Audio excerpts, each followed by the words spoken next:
It's still amazing how something so heavy can fly above. This is part 2 of the San Diego Air and Space Museum. Between the world wars was the golden age of flight. Common people wanted to fly themselves, and the walrus-shaped Aeronca C-3 fit the bill. It had side-by-side seats, and the collegiate version had dual controls for an instructor.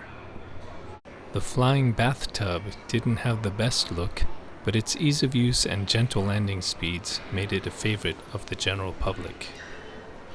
Some owners even took to flying after only 5 hours of instruction. Landing the Aeronca C-3 was simple, as the pilot could see its wheels. The Bolus SP-1 glider competed in the Pacific Coast Glider Meet in 1929. The Albatross launched from San Diego's Mount Soledad and won. It flew 3/4 of a mile in 58 seconds. Several months later, it broke Orville Wright's 1911 gliding record and went on to become the first American-built glider to fly greater than 1 hour. As public interest grew, in 1930 the Bolus Sailplane Company began manufacturing gliders and training pilots here in San Diego. Another accessible option for flight enthusiasts was the Bolus BA-100, the baby albatross. Note the wheel for takeoff and landing. There's a tiny wheel on the tail, too. From 1938 to 1944, glider kits were produced from $350 for buyer construction to $750 fully assembled. The baby albatross here is kit number 11.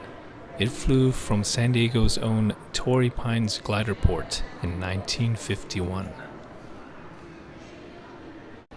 During the Great Depression, people were looking for a break from the severe economic downturn. To some extent, the national air races provided an escape.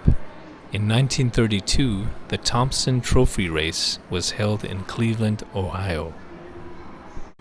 This plane, the GBR-1, had set a new official speed record of nearly 300 miles per hour 2 days prior. The winning pilot, Jimmy Doolittle, recalled, "It was the most unforgiving airplane I ever flew. You had to fly it all the time.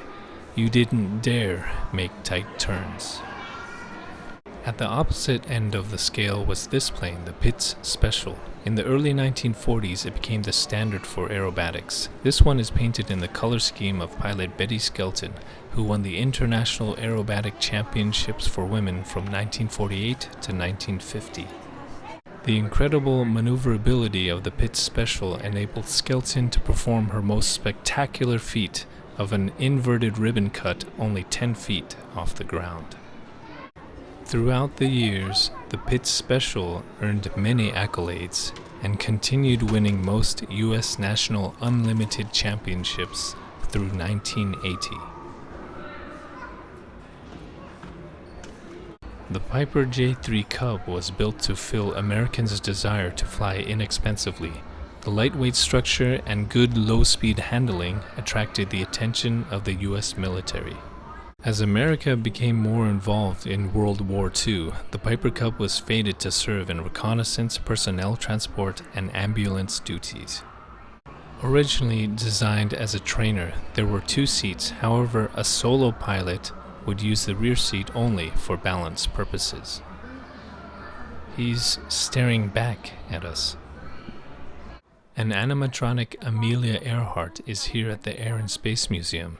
In 1932, Earhart was the first woman to fly solo across the Atlantic, as well as solo across the United States. Her plane of choice? The Lockheed Vega 5B. It was a high-speed 7-passenger plane with a durable long-range design. Flying in a Vega like this one, in 1935, Amelia Earhart also became the first person to fly solo from Hawaii to the U.S. mainland. To this day, there is a shroud of mystery surrounding her attempt to circumnavigate the globe.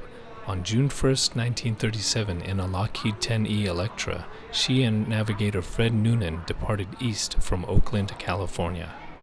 From there, they went to South America, across the Atlantic to Africa, through India and Southeast Asia. Once reaching New Guinea, they set their sights on Howland Island, about 2,000 miles southwest of Hawaii. They never made it. An hour before losing radio communication, Earhart was saying, "We must be on you, but cannot see you, but gas is running low." The USS Lexington shipped out from San Diego to join the coordinated search. After several weeks and no sign of the plane or crew, it was deemed Noonan and Amelia Earhart ran out of gas, crashed at sea, and sunk without a trace. This plane looks to be stuck on top of the wall. It's the Stearman N-23S Cadet, used as a trainer for the Army and Navy. You can spot the pilot in the rear instructor's seat, and this one is painted in standard navy yellow and blue colors. As early as 1934, the Cadet was used for flight training virtually every American pilot in World War II, and was the most produced biplane in America or Europe.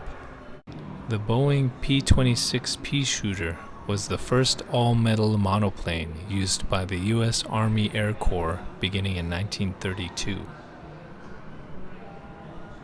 The long tubular gun sight mounted in front of the pilot's position is most likely what gave the Peashooter its nickname. Despite having both 30 and 50 caliber Browning machine guns, an agile chassis, and a top speed of 234 miles per hour, the Peashooter was obsolete by the start of the war. The North American P-51D Mustang was part of a long production run throughout World War II. It had the dexterity, speed, endurance, and firepower needed to gain air superiority for the Allies. Drop tanks for gas were under each wing, as well as 3 50 caliber machine guns, for a total of 6. This gave the Mustang the versatility to operate as escort fighter, fighter bomber, dive bomber, and long-range scout. An upgraded Rolls-Royce Merlin engine allowed for increased altitude and range. The Mustangs were now able to escort Allied bombers into Axis territory and back. Retractable landing gear allowed for better performance with faster climbing and cruising speeds. More than any other fighter, the P-51 Mustang would prove to be a key component to victory in the skies over Europe. What aircraft innovations take place during the Second World War? Be sure to find out in the next part of this series. Thanks for watching San Diego Review.